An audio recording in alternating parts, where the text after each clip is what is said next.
10 billion dollar के हमने एक साल में मोबाइल हैंडसेट वो किए हैं। चिदम्बरम साहब ने फ्लोर ऑफ द हाउस पे बोला था कि भारत में डिजिटल ट्रांजैक्शन कैसे हो सकता है, हम कम पढ़े लिखे हैं, आज डिजिटल ट्रांजैक्शन में भारत नंबर 1 देश है। 49% डिजिटल ट्रांजैक्शन को कंस्टिट्यूट करता है। और जैसा अभी बताया गया कि वीजा को पीछे छोड़कर यूपीआई दुनिया में सबसे अधिक डिजिटल ट्रांजैक्शन करने वाला प्लेटफॉर्म बन गया है। और सुनिए, वो इंग्लैंड जिसने हम पे हुकूमत की थी, कीथ स्टमर मुंबई में उतरे 100 से अधिक लोगों का डेलीगेशन लेके।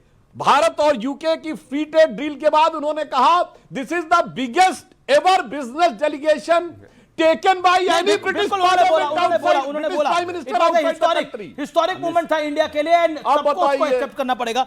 उसके बाद अगर किसी को डेड इकोनॉमी नजर आ रही है तो मुझे लगता है उसके दिमाग को सन्निपात हो गया है। ओके, जवाब अमीश भाई, इन्होंने अपने मित्र ट्रंप पर ही क्या क्या सन्निपात कर दिया उस पर नहीं मैं कहूँगा। हाँ, एक बात मैं आपको बधाई देना चाहता हूँ, आपके चैनल को मुझे लगता है कि ट्रंप ने वो इंटरव्यू दिया है जी। तो इसके लिए आपको विशेष धन्यवाद। जहाँ तक भाई साहब ने जो चर्चाएं की है, 1991 की चर्चा की है भाई, 2 साल आपकी उससे पहले रामो बामो की सरकार थी, चंद्रशेखर जी उसी सरकार के पार्ट थे। और आप ही के समय में यह हाल हो गया कि सोना गिरवी, भाई रामो बामो की सरकार थी, उसमें सहयोगी में थे। अब इसको चंद्रशेखर जी की सरकार कांग्रेस के समर्थन में थी। चंद्रशेखर जी की सरकार तो 4 ही महीने के लिए थी, उससे पहले आप ही ने हाल कर दिया था, आप ही की सरकार उस समय थी। दूसरी बात, इन्होंने कहा हिंदू ग्रोथ रेट की बात की है, वाकई सही कहा इन्होंने। हिंदू ग्रोथ रेट की बात जो है, ये वर्ड जो क्वाइन किया था नागेश्वर जी ने और शास्त्री ने किया था, मधुलिमा उस समय वित्त मंत्री थे, उस समय भी 77 में इन्हीं की सरकार थी। तो ये दोनों अपने ही सरकार को यदि कंट्राडिक्ट कर रहे हैं तो मैं इसमें क्या करूं। जहां तक मुद्दे की बात है, मुद्दा है कि सैटेलाइट ग्रोथ के लिए तो वाकई हो सकता है मोदी जी ही उस सैटेलाइट पर चढ़ गए हो, चले गए हो। अरे भाई, बार्क किसने बनाया? रिसर्च सेंटर, इतना साइंटिफिक डेवलपमेंट क्या एक मोदी जी ने कर दिया था? 50 वर्षों का एक बड़ा इतिहास हमारा साइंटिफिक डेवलपमेंट का है, उसमें सभी ने योगदान दिया। मैं तो अटल जी को भी श्रेय देता हूं, उन्होंने कम से कम परमाणु विस्फोट कराने की स्थिति में थे। कब किए? जब हमारे परमाणु साइंटिस्ट जो है उस स्टेज पर ला करके खड़ा किए।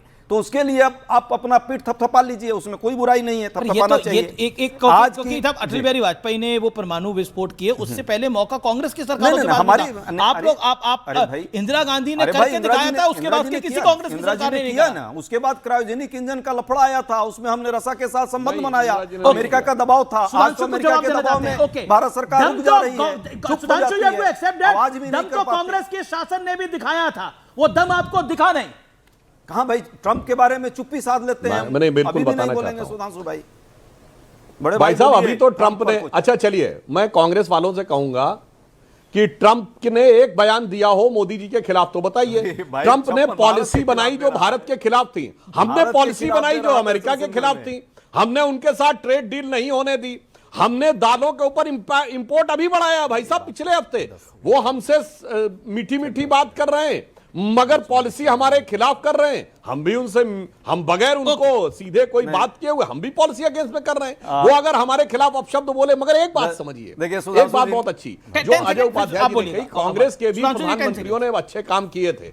मैं याद दिलाना चाहता हूं, भारत का परमाणु कार्यक्रम वो उस समय जो कि परमाणु बम बनाने की स्थिति में भारत 1959 में था।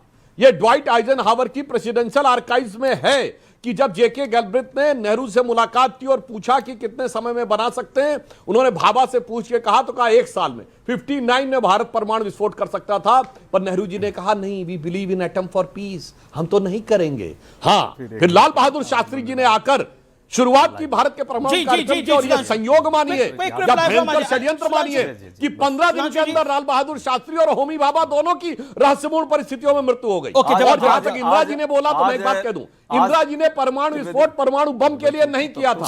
उन्होंने कहा कि हमने शांतिपूर्ण कार्यों के लिए किया है।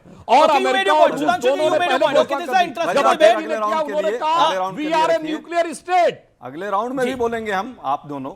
मैं कहता हूं सुधांशु भाई एक विद्वान व्यक्ति हैं, इन्होंने बहुत अच्छा आज बात कहा, उसको तो ब्रेकिंग न्यूज चलाना चाहिए कि ट्रंप ने मोदी जी के लिए कोई बात नहीं रखी। भाई मित्र हैं, कैसे रखेंगे? लेकिन भारत के विरुद्ध में वो बार बार 72 बार बोल चुका कि ऑपरेशन सिंदूर सीज फायर हमने करवाई, हमारे कारण हुआ, व्यापार का डर दिखाकर। रशियन तेल का आयात कम कराया हमने, चाबहार को जो है जिस तरह से ऑर्डर किया, जिस तरह की परिस्थिति बनी, हम वहां लगभग 2000 करोड़ का रुपया जो है छोड़ करके हमको जो है बाहर वाइंड अप करना पड़ रहा है। ब्रिक का जिसका हम राष्ट्रीय अभी चेयरमैन है, और विश्व में हम अध्यक्ष हैं, भारत अध्यक्ष है, और ब्रिक के नौसेना का जो अभी अभ्यास हो रहा है उसमें उसी के डर से कहीं ना कहीं नाखुश ना हो जाए इनका मोगेम्बो खुश रहे, इसके लिए जो है ये ब्रिक्स में नहीं जा पा रहे हैं। किसको कह रहे हैं मोगेम्बो? मोदी जी का मोगेम्बो एक ही है।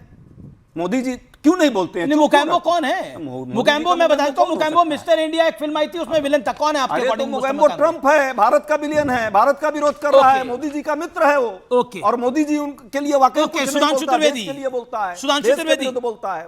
सुधांशु त्रिवेदी। अजय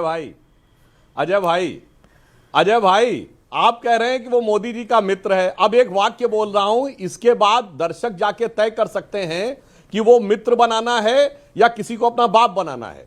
मार्च 2023 राहुल गांधी जी जाके कहते हैं, why the defenders of democracy Europe and America are silent and they are not taking any action in India. यानी लोकतंत्र के संरक्षक अमेरिका और यूरोप क्यों शांत हैं? मेरे कहने पे भारत में हस्तक्षेप क्यों नहीं कर रहे भाई साहब? उधर ने तो ट्रंप कह रहा है कि अब हम डील करने के लिए पूरी तरह तैयार है, भारत तैयार नहीं हो रहा।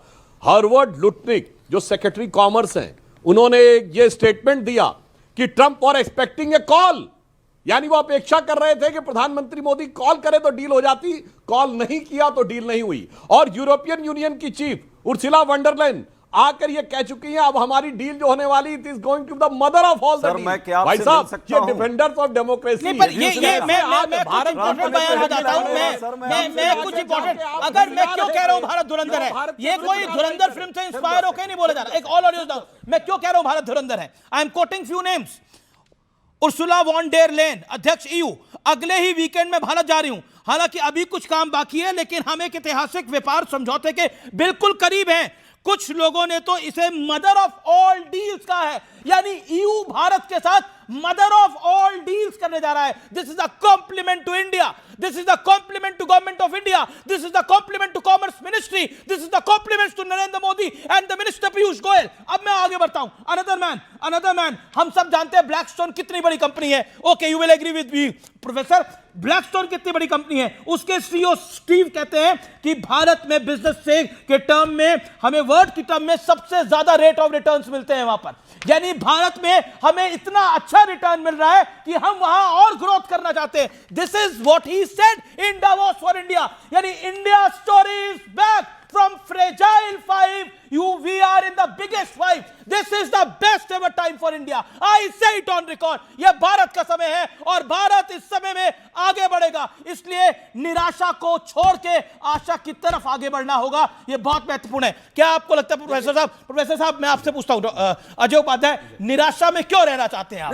माना कांग्रेस हार रही है चुनाव, बीएमसी हारी, बिहार हारी, कई चुनाव हारी, हरियाणा हारी, दिल्ली में 0 आया, लेकिन पार्टी निराशा में, देश निराशा में नहीं।